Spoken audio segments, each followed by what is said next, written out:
and professional development.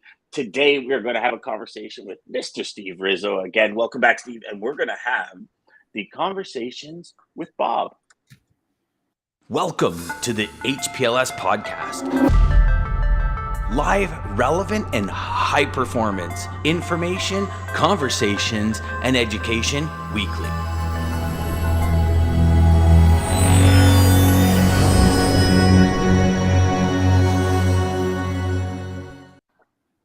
All right. And looks like we lost DJ. Good morning, Jeff. Good morning. Oh, DJ's back. So DJ's having a few difficulties with his internet. I'll just wait for his picture to show up in the sidebar here, and then we'll bring DJ back in. He might actually be jumping outside to take the call this morning. Good morning, Lisa. DJ's, again, a few internet issues. I see that he's got Jeff says, hello, Mr. Rizzo. How you doing, Jeff? So he sees that he's got a little oh no, his internet's back down. So we'll wait. We'll bring DJ in once he gets the technological aspect of today's show down a little bit. So Steve, thanks for coming back, brother. I mean, I know your schedule and everything, but we just want to build off that the energy and the excitement that we had on one of our last calls and that we talked about last month was Conversations with Bob, your new book. And this book goes a little deeper, and I know today we're going to share some pretty cool insights and some things going on in our personal lives that change our perspective and change what we're doing. But for starters, if you can just share with us, like, where did this book come about? What was the big aha in it? And how can it help salespeople in general? Well, it can help anybody in general. It started out it took me 7 years to write the book. It started out at the lowest point in my life. And, mind you, I've been a motivational speaker for 25 years now. And being a personal development speaker, motivational speaker, if you don't have your crap together, you feel like a hypocrite. You feel like, would you want a lifeguard to save you if the lifeguard couldn't swim? No, so that was, and I felt like I wasn't walking my talk anyway. It was at the lowest point in my life. And it was, and that was after 34 years of marriage, I decided I wanted a divorce, and it was my decision. And it was the right decision, but sometimes doing the right thing can be the most painful thing you could ever do. So I just noticed I was going on a downward spiral, and all of my negative labels from my past that I thought I had under control came back with a vengeance. And I decided, I woke up one morning on my house on Long Island. I looked at my wife and I said, I can't even stay here anymore. I said, I'm moving to California. And I don't even know where this came from. Something inside me said, you got to take off. You got to move. I was running away from everything. That's what I thought. But actually what I was doing, and it took me time to realize this, I was running towards something. So friends of mine in California set up this apartment for me in Marina Del Rey. It was a beautiful place. I stayed there 2 years, and I knew I was there to face my demons, whatever they were. Yeah, I work out every day, and I was going to this 24-hour gym that was near Venice Beach. And after the workout, I would walk on Venice Beach about 5 o'clock in the morning, which is not a safe thing to do. And one morning, I just lost it. I mean, lost it emotionally, just lost it, heart-wrenching tears. And I was yelling, cursing at God to come down and say, I dare you, confront me, talk to me, what's going on? And I finally felt a little relaxed, and I took another step. And when I took that step, I said, what the hell is wrong with me? And what am I doing here? And I took another step, and I heard something within me say, you know what's wrong, and you know why you're here. You're just way too caught up in your own drama to find the answer. And I went, where is this coming from?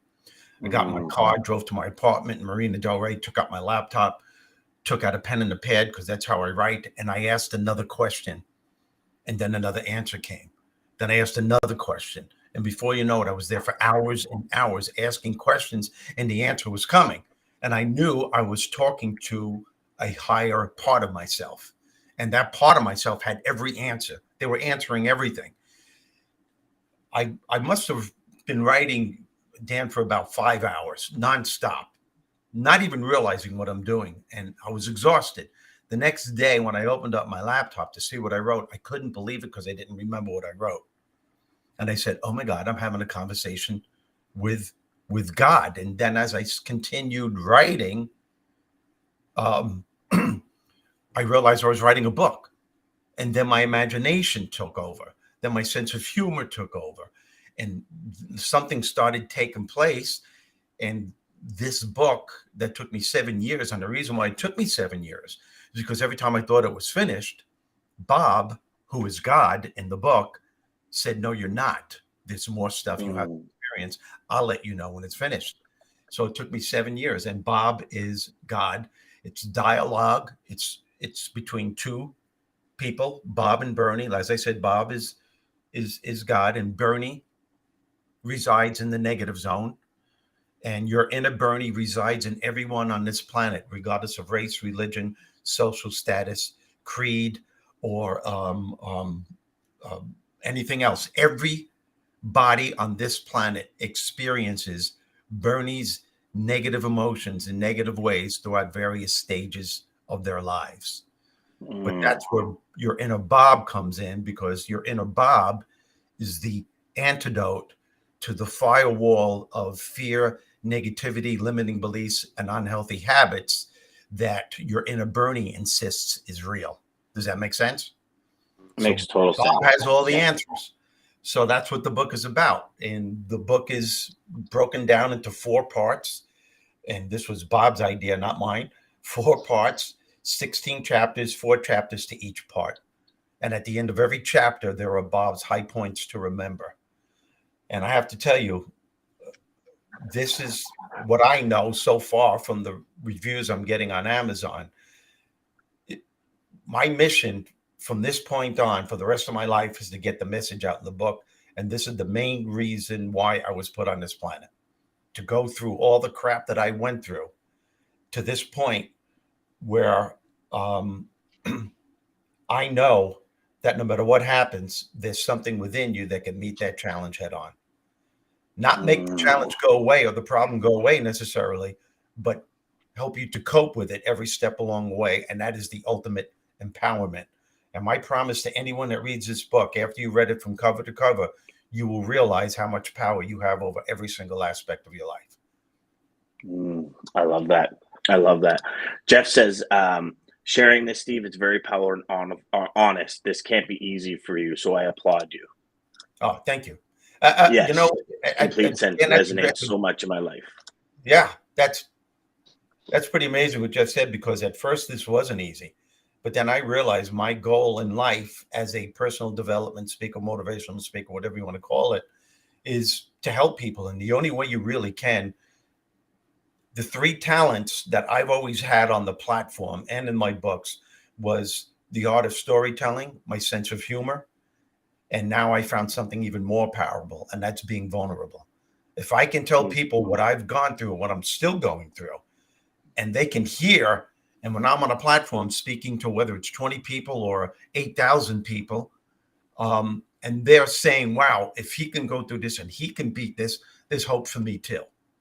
And unfortunately, I think there are a lot of personal development speakers out there that don't want to bring up that part of themselves because they fear that the audience or the attendees are going to look at them from not up here, but more down here. But I'd rather someone see me here and here to see how I was here and how I became here.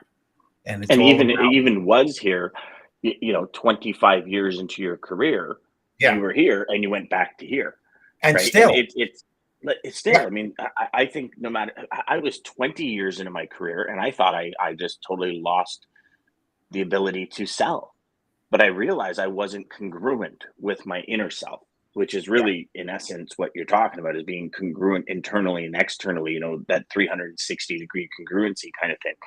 And I think it happens to most salespeople. I think it happens to everyone, never mind just salespeople. I think everyone comes to a point in their life where they go, like, is this, like, who am I? Like, what am I doing? You're almost going through the motions with zero intent, and things are, we were just talking off air where I had said, like, the last since like kind of the last 30, 40 days since I've been diagnosed, it's the family that's come around, the friends that have come around, the people that have expressed so much desire to help, and the conversations about, do you know what you really did for me, Dan? Like, do you know what your videos have really done for me? You know what your training programs really done? I mean, it's a shame that things like that have to happen, right? It's a shame that you felt like your life got turned upside down in order to realize this, right? But in the end, I feel like it makes us all so much stronger to take on that next chapter in life. And Well, sometimes, sorry, go. no, yeah, but I'm gonna add to that. I look back at my life now, and my greatest overwhelming challenges have become my greatest blessings because I learned from them. And that's the Mhm. ultimate empowerment. And that's what the book is about. It's about empowerment. And you talk about how it helps salespeople. Yeah, absolutely. Because it's this book is the law of attraction in action. Bob is actually explaining to Bernie that we are the creator of our success and happiness. And we are the only problem that we will ever have. And somewhere within us, there is always a solution waiting to be discovered. We just have to learn how to get out of our way. And he explains explicitly to Bernie that what truly successful, happy, optimistic people know about life, that they become what they think about day in and day out, that the thoughts that they have about any challenge will ultimately determine the quality of success and happiness they're going to have in regards to that particular challenge, which is crucial for salespeople because it's not the event, it's not the circumstance that takes place in our lives that determines our quality of success. It's what we do about it. It's the thoughts we have about it, because your thoughts about any challenge will in time create the beliefs that you have. Your thoughts always create your beliefs. Those beliefs write the story of your life. There's a cycle here, and those thoughts and beliefs will create the way that you feel on any given day. And if you want to start your day with an unstoppable attitude to succeed, you have to make sure that you're feeling good during the process. This isn't just a key to your success and happiness. It's at the very core of your success and happiness, because feeling good is the fuel that drives motivation and inspiration. Mhm. I mean, think about it, especially with salespeople. It is absolutely impossible to stay motivated throughout the day and to feel inspired if you're harboring negative emotions or if you have a bad attitude during the process. The number one reason why salespeople consistently fail in business, the reason why any one of you may be having a difficult problem handling a particular challenge, it's not because of the challenge within itself, and it's not because you're not smart enough. It's because somewhere along the way, positive momentum ceases. And the reason why positive momentum ceases, because the individual is focusing all of their energy on what isn't working, wallowing so much in the problem that they're not leaving any room at all in that brain of theirs for positive thoughts, optimistic thoughts to seep through so that they can come up with healthier alternatives and deal with the next challenge that will inevitably follow, probably moments later, and get back into the game and do what needs to be done. And That is that's all based on so how you well feel. said, Steve. Yeah, You know, so well you know, said. you know what, Stephen, you nailed something when you said focusing on the problem. I was just listening to somebody and they said a skier, when they're skiing, they don't focus on the trees. If they focused on the trees, they'd hit the trees. They focus on the path. So Yep.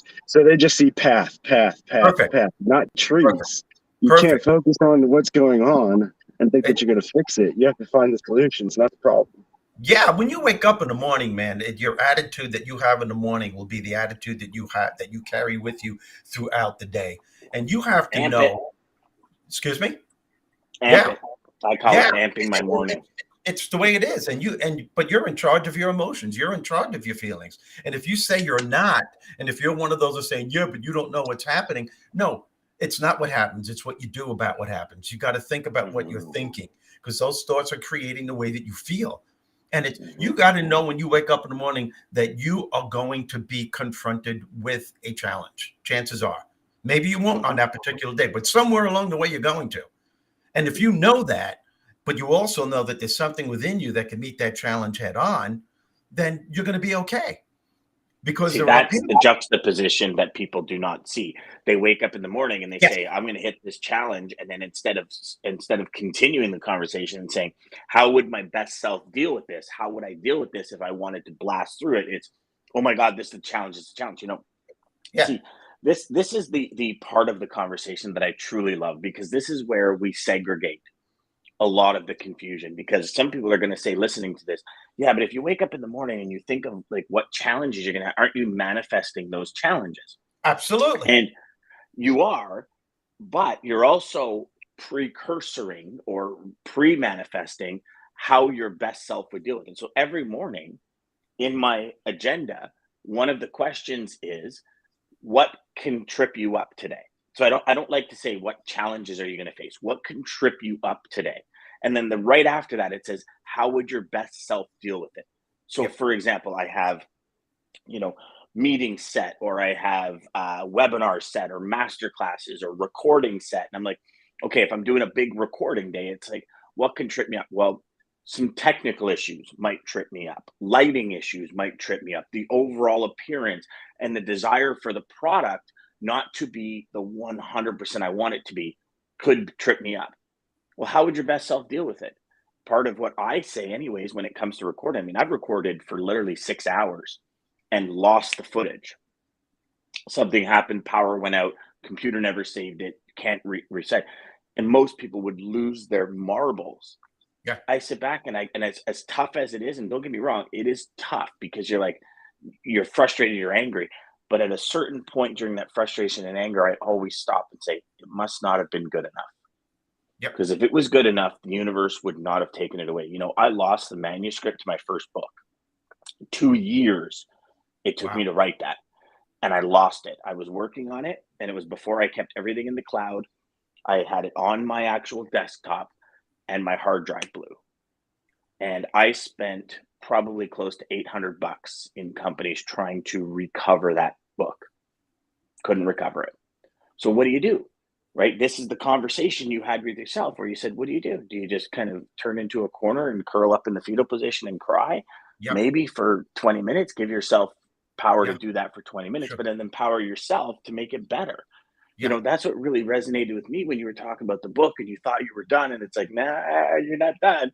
Nah, you're Yeah. not done. There's more that needs to be put in there. And I mean, we've never talked about this process, but I guarantee you pulled a bunch of stuff out that in the end, kind of that priority of having that in there wasn't there. Is that correct?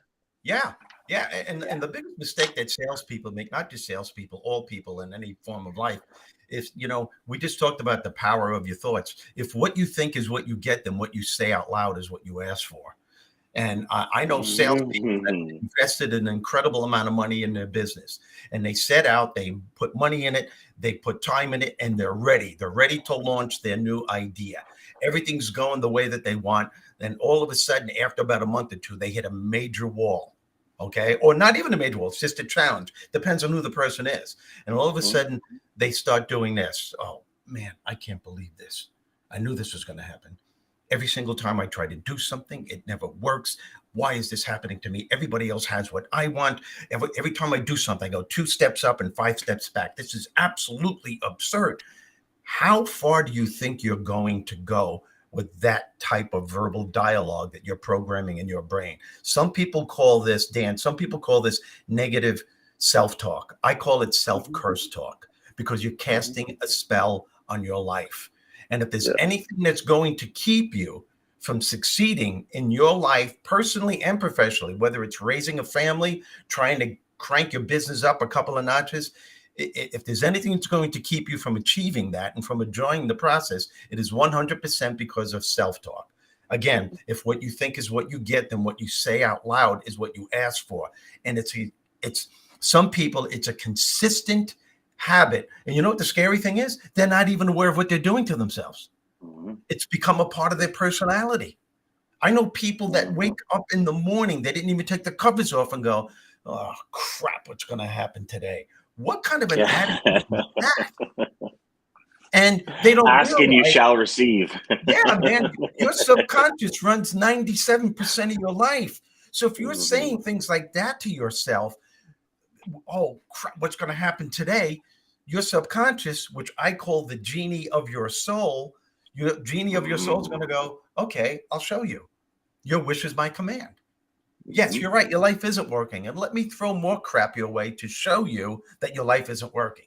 And the more you stay in that mindset, the more that mindset becomes your reality. And it doesn't have to be true. But if you believe that it's true, that's all that matters in your world. Mm-hmm. We are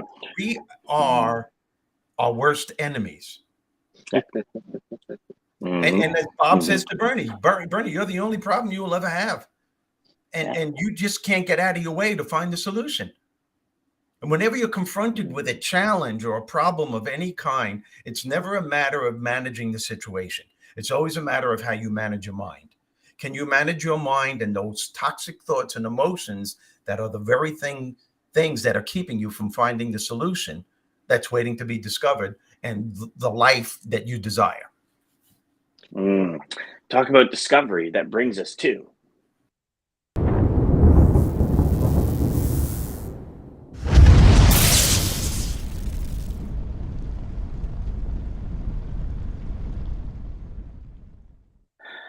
let's discover this. So today's lane of the day is a flatbed from Houston, Texas to Fort Worth. $3.62 rate per mile, all in with fuel surcharges, $4.48. Presently, contracted rates are going for $4.90. The year over year. So we're getting a little closer. You know, we're within that 40-50 cent range from all in spot market over to contract. Year over year, spot rate per mile change on the spot market has been a 30 cents increase in this flatbed lane. Flatbed capacity eases for the first few weeks of July on DAT's busiest flatbed lane by volume. Lane spot rates are still 30 cents a mile higher than this time last year. So in one of the heaviest years from cost, they're actually still 30 cents a mile more than they were last year, which is kind of an anomaly from that lane. But so that's your DAT lane of the day, everybody. Thanks to Dean and Christina and the team at DAT IQ for supporting us with that. So, Steve, you know, here's going to be the big question I have for you today, because I think we all face it, and conceptually we understand the mental process to break through it. But how do you, or can you suggest, give the audience some strategy on? I just have a hard time, Steve, breaking through the negative thoughts. Like, how do I do it where I can consistently believe my own thinking? And I think that's a big part. It kind of goes back to the initial conversation when you said, you know, Dan, I've been a motivational speaker, professional development speaker for 35 years. And 7 years ago, you had disbelief in that, because maybe you felt like your life was falling apart. And how do you help people get to where they want to be when you got that imposter syndrome going, right? And I think all of us battle with that internally, mentally. It's like you want to go out and build your business, and then that imposter scenario goes, but I can't serve multi-million-dollar clients. Or you want to go out and you want to do this. And then, you know, originally when that idea comes, it comes with so much energy and so much excitement. And then literally within like a week, you're lying with your head on the pillow going, man, I knew that wasn't going to work. Like that was just crazy. How do you go about when these thoughts enter? How do you kind of stop it? And what's your process for moving forward to eliminate them sooner than later? The key is to become aware of what you're doing to yourself. There's a lot. It's a heavy question. So I was voted least likely to succeed in my senior class in high school. I don't know if I mentioned this to you in our last episode. We've talked about it in the past. Yeah, but. And I was told by a guidance counselor that I wasn't smart enough to go to college. Unknowingly, I took those toxic labels, I believed it, into my adult life. And they were the determining factors for many of the choices I made. So, of course, every time I tried something and it didn't work, I wouldn't even try again, because I berated myself and I said, don't try. That was my philosophy in life. Don't try and you can't fail. So you don't have to deal with ridicule or you know, screwing up. I think that's a lot of people. Yeah, exactly. It's a self-fulfilling prophecy. You know, you just do that to yourself. But you have to become aware, and people don't want to be aware that they can become aware of what they're doing to themselves. So if you notice that things aren't working and every day you're starting your day off in a bad mood, sometimes you got to say, why am I doing that? Well, the answer is that you're focusing on the wrong stuff. Rather than focusing on what isn't working, stop. Allow yourself, as soon as you say to yourself, stop, that means you're in a state of awareness. And in that state, you enter into a realm of other possibilities on how to view the situation. And at that moment, you can say to yourself, okay, this is not going to be productive. What's going to happen to me if I hold on to this attitude and these feelings? I got to stop thinking these thoughts because they're causing me to believe that my life isn't working. Those beliefs are creating the way that I feel. And those feelings are giving me the attitude I carry with me every day. So what do I have to do to turn this around? Well, you have to go on a quest to start focusing on all the things that's working in your life, all of your talents, the things that you're blessed with, and rather than cursing what life is currently throwing at you. And you have that choice to focus on that stuff. And this is a gradual process because you can't expect that negative stuff to dissipate immediately. As a matter of fact, those negative thoughts and beliefs will always be with you. But your job and responsibility is to make sure that they get pushed in the back in the canyons of your mind and they stay there. And just know this, that all it takes is one negative thought to bring them to the forefront and start that negative process all over again. Just one negative thought a day. In the middle of the day, if it's going great and all of a sudden you find that you're in a bad mood, you go, damn it, nothing's working in my life. That's all you have to say. You just open up the door to the negative zone. And you are inviting, right. And you're inviting more like thoughts to come into play. And they'll come by so fast without you realizing it. Before you know it, you just created the belief that that day, it could only be mid-morning. And you're already saying that this day sucks. And then once you say that, you believe that it's happening, it figures yesterday sucked too, and it'll probably suck tomorrow. And then that's why you see people that you work with, everyone that's listening, you see people, family members that go through almost every day like that because they're not aware of what they're doing to themselves. You got to grab hold of the reins and know and say, I need help. I have to help myself. Read everything you possibly can. And I'm not bragging, but this book can help, Conversations with Bob. Yeah. And by the way, you can get the book. I hope you don't mind me saying this. The website is yourinnerbob.com. And on that website, you could read excerpts from the book. The audiobook's coming out in a couple of months. And you can see videos on what the book is about. And you can buy it on Amazon, or you can buy it through PayPal or whatever you want. But there are so many other tools out there. You've already spent a lifetime in the negative zone. It's up to you to take yourself to a better place, personally and professionally. And we all have the power to do it. And notice the difference once you start doing it. You know, I'll share a quick story. When I got into this industry, I was 17, and I wanted to go out and see clients, right? I wanted to like travel, and I see all these people with their luggage coming to the office, and they're getting on planes and they're gone for a week and they're coming back with business. And I'm like, oh my gosh, this is so cool. I want to do it. And I remember going to the owner of the company saying, I want to travel. I want to go see some of my prospects and stuff. He says, you can't. I go, why? He goes, you still smell like pee. He goes, like, are you crazy? He goes, what if one of your prospects or one of your customers has a kid that's older than you and is a complete screw up? Is he really going to trust you to run his business? And I thought to myself, I went, wow, that's true. Like, you know, I'm a 17-year-old kid. But did you know that carried me well into my 30s? That mentality. I didn't go after massive big fish. Wow. I didn't go after huge business. I stayed small because, and I don't think the owner was trying to put me down. He's a good man, and he sees real talent in people. Like, he saw so much talent in me that I never even knew I had, or didn't believe I had either. So it was just a reality that if you're a traffic manager and your kid's 19 years old, and boy or girl, it doesn't matter, and they're a complete mess up, if a 17-year-old comes into your office and says, I could run your business, and your career's on the line, your job's on the line, your family, like, right? You got all these things that rely on your career. Would you do business with him? And it made sense to me. But that negative aspect that I took it as, like all the way through my 20s, who's going to listen to a 22-year-old? Who's going to listen to a 25-year-old? Who's going to listen? Do you know that only I actually snapped out of it? And this might sound crazy, everybody. I snapped out of it because of gray hair. I looked and I started to get gray hair here. And I said, oh, now people are going to take me serious. Is that crazy? Like, Yeah, it is. that, and we're talking when I was 33 years old. I went, That's amazing. oh my God.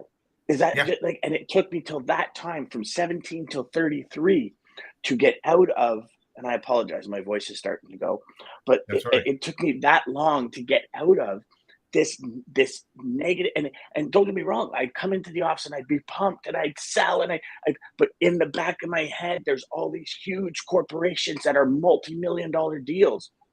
And I couldn't do it. I would self-sabotage myself on the route to getting the business. And it was like, oh, well, they didn't go with me. It's not because of me. And it's like all these rationalizing things to myself. And it's just rationing lies to yourself. And that's a great way to put it. You can rationalize yourself into a negative experience. And you hit something really important at the beginning of what you just said. Everybody believed in you.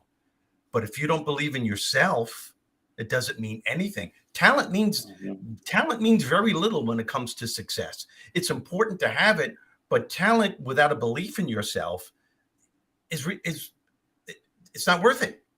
It's not worth it at all. It's like trying to arm yourself, and you're just like having a gun without ammunition. What good is the gun to protect yourself if you don't have the bullets for it? Maybe that's a bad analogy. It probably is, but it just came into my head. It's okay. We do that sometimes on this show, Steve, when we say things, and DJ and I will look at each other and go, did we just say that? Holy crap. But all good. But I don't care. Well, yeah.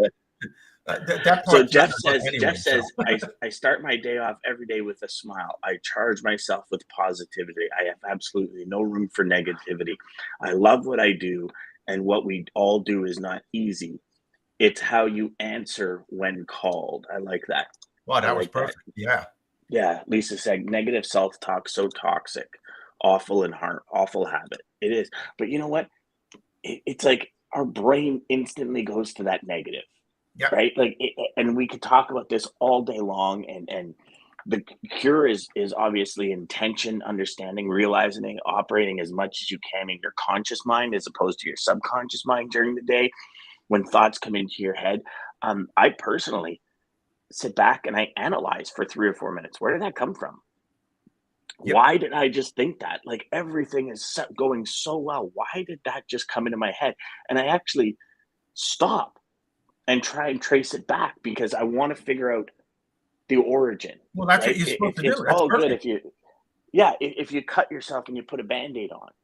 Then you wake up the next day and you walk by the same area and you cut yourself and you just keep it's like putting a Band-Aid, or stopping when you're in that area and go, what the hell is cutting me here?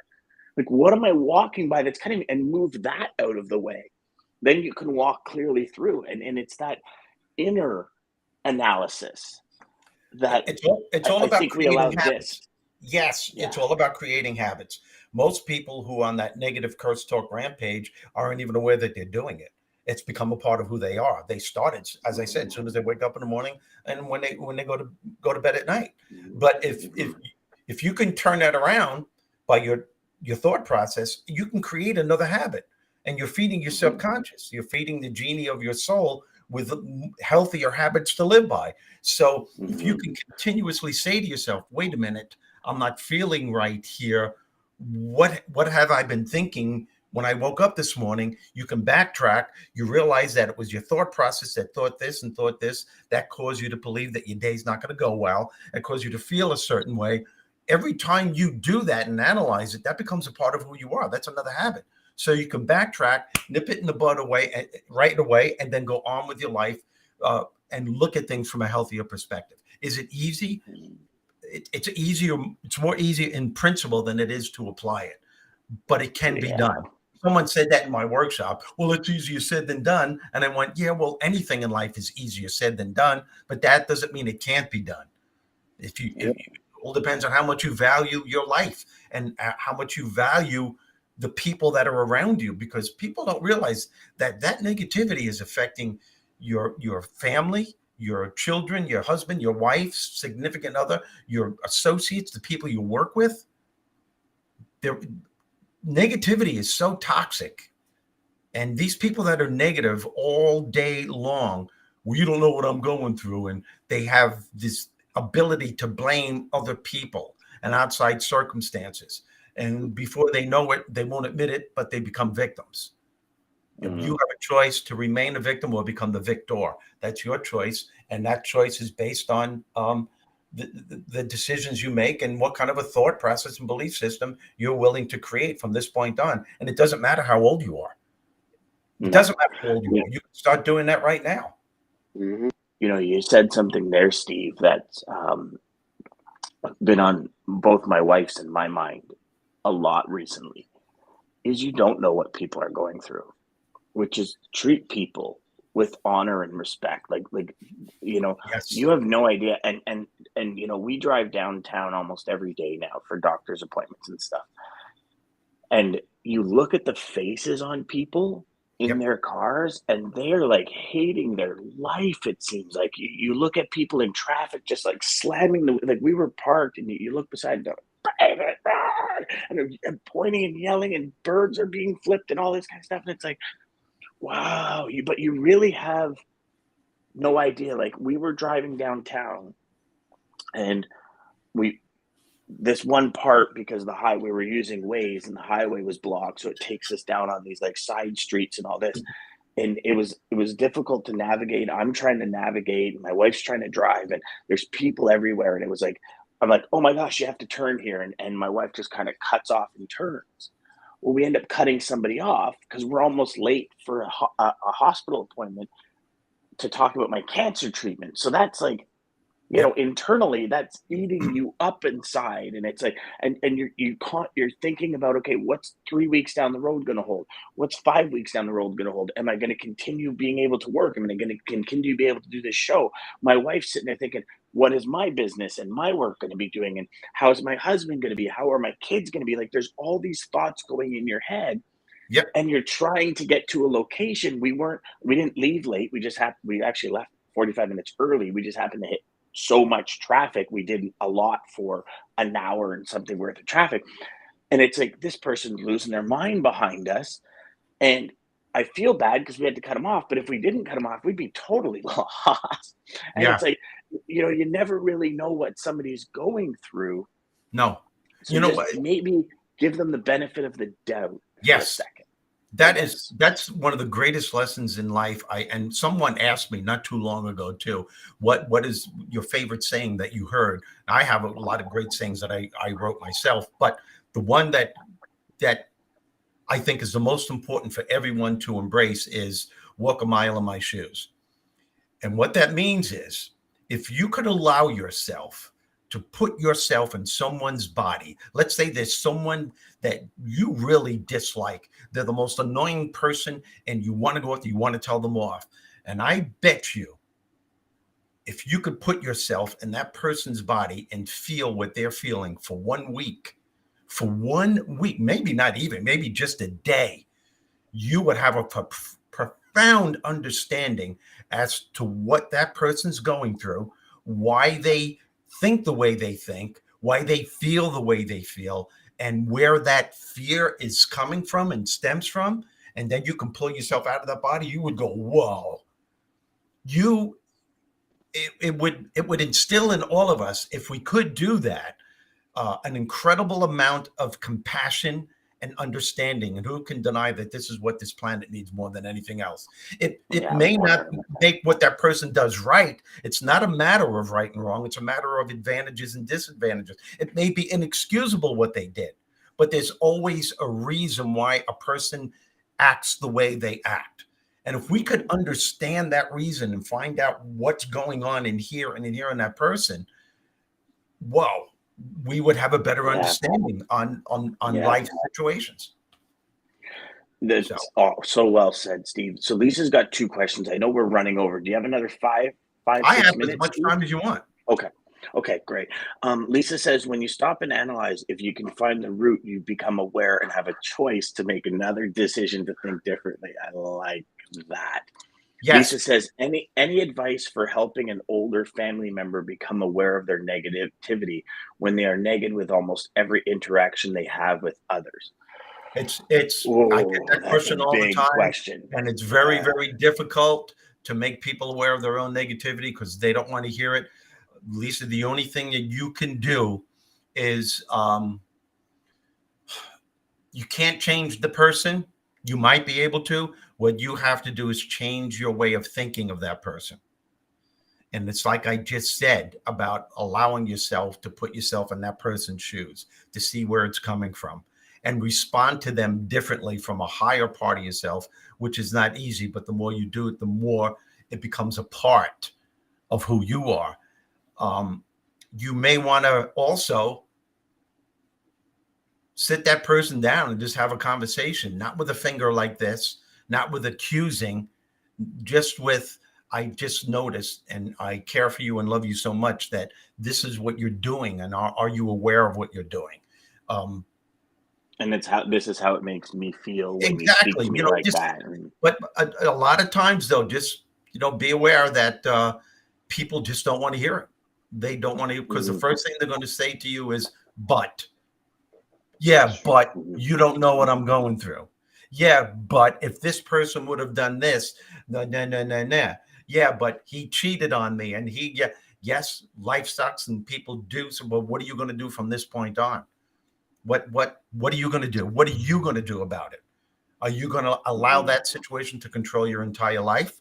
Or are you going to say, yes, this hurts. I can feel this pain, but after I feel it, I'm going to bounce back and start focusing on what's working rather than fixating on what isn't working. I'm going to bless the things that life has given me rather than cursing what life is currently throwing at me. We all have that choice. It's not easy, but it can be done. Steve, you get so deep with this and talking about Bob. I love this. So I'm going to go a little bit deeper with it, but I think with what you're saying is so spot on. But I think the hardest, there's so much help and so much advice like this, but I don't think it really clicks for a lot of people because they don't believe. Um, I Well, think that's the hardest thing is believing. But I think the reason it's so hard for so many people to believe is we lie to ourselves. Oh, I'm gonna wake up early tomorrow, and then I don't. I'm gonna do this, and then I don't. If we keep lying to ourselves, how can we believe anything else or anybody else or get anybody else to believe us if we can't believe ourselves? wow, And that's why I think. There's another point to that too, right? You ever done this? You read a book, you're like, oh my God, I'm going to start doing that. You do it 3 or 4 times and it doesn't change the outcome. And you're like, Yeah, oh, it's hogwash. That's bullshit. Forget about it. And yeah. you move on. As opposed to stopping and saying to yourself, for 30 years, I've thought like this. Is my thought process, is that habit, as Steve said earlier, really going to change in 2 days? No. Right. no, It's like I told you all about my golfing where I went to Sun Valley, Idaho. I thought I was going to be the greatest golfer on the planet when I came back. I literally had this impression that like I'm going to go to 4 days of golf digest school and I'm going to come back like Tiger Woods. And that belief when I got back was shattered instantly because I was shooting about 25 shots more per round. But I stuck with it, understanding that for 6 years I've been golfing in this like Charles Barkley screwed up way. And now I'm kind of swinging more like Phil Mickelson. But it takes a while to create those habits that turn into long it term doesn't results. happen. It's a great point. It doesn't happen Yeah. overnight. I've been No. blessed by, my brother Michael, 100% disabled from the Vietnam War, the only man in medical history that ever survived that kind of wound. He's the only man that ever survived it. He's always beat the odds. He's done more than survive. He thrived. I think I explained this in our last episode, my brother Michael. I'm not sure, but I think I did. But my point is, what he did with his life, and right now he's going through incredible odds. He's on kidney dialysis now for the rest of his life. He just got put into the hospital yesterday with pneumonia. But there's always something Sorry to within hear that, him Steve. that deals with what he has, and he still focuses on uh, what's working rather than fixating what isn't working. Is it easy for him? No. He has an incredible sense of humor, and humor is the big bounce back factor. Um, I study people like this. And once you do study people who really are confronted with real adversity and still they manage to go through life with a smile, with optimism, and they become something, they do something with their lives, don't you ever wonder, how did this person ever do that? I knew Christopher Reeve, who played the part of Superman in the movies. I knew him, and another episode I would love to tell his story on what he accomplished in the last 9 years of his life and his condition. Paralyzed from the neck down. The only parts of his body that he could move were his lips, his eyebrows, and his eyes. And what he did in those 9 years that he's in that condition feels nothing short of miraculous. Nothing short of miraculous.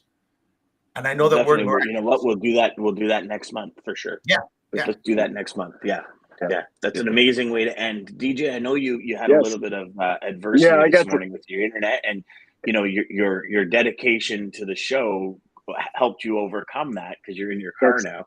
That's right. Did you bring a quote with you? Listen, I always got a quote ready, especially since we're talking about belief, and it's going to be the easiest one. But thank you, Steve, for joining us as always.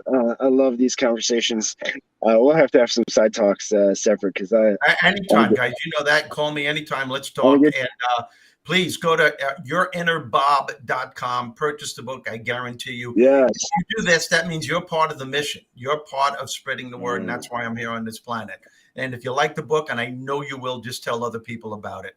Conversations with Bob, yourinnerbob.com. You guys are great. And Dan, anytime you call me, man. And thanks, both brother. of you, as a matter of fact. DJ, you too, man. Conversations with Bob, guys, don't you pick it up. Pick it up. I'm telling you, it will change. It really will. DJ, because you need that higher power. Yeah. So I've got one last thing here. I've always said you're either part of the solution or part of the problem. There's two sides of the fence to stand on. And if part of the problem is that negative thought, become part of that solution. Go ahead, DJ. It was innerbob.com. Innerbob.com. Innerbob.com. Innerbob.com, guys. Yourinnerbob.com. Yourinnerbob.com. American Logistics, Centurion Trucking. Thank you for sponsoring us. Sales Chatter Live. Yourinnerbob.com. Check it out, guys. Thank you again for making the show possible. Confucius said it. I'll say it again. Either you think you can or you think you can't. Either way, you're both right. Yep. Belief. Centurion Trucking, our motto is people before profit. Today's market requires more transparency, consistency, and focus on what our clients need to win. Centurion Trucking and American Logistics are poised to help their clients achieve and surpass their targets.